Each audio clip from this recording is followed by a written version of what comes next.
Hi, in this lesson, we're going to take a look at adding and deleting rows and columns into a table here in Word. And I know this feels like an Excel course, but it really is Word. There's a lot of great things we can do with tables that we can do in Excel as well. All right, let's take a look.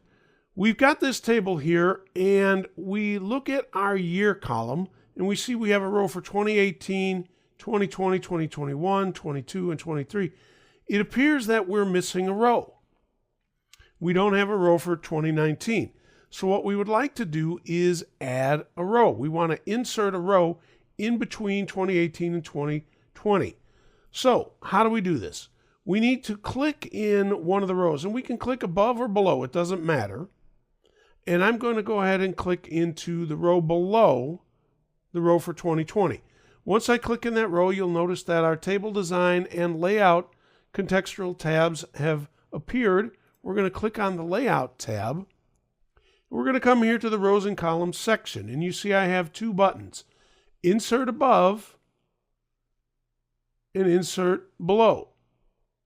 And when I hover over them, it says insert rows below, insert rows above. So what we want to do is insert a row above 2020.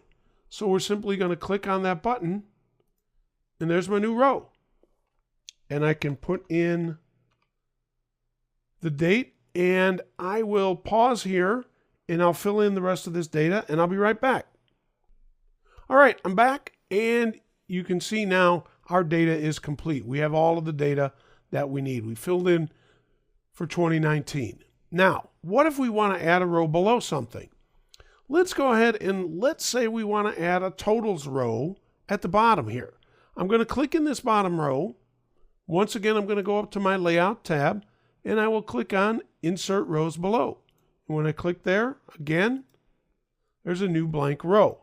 And I'm simply going to put in totals. Okay.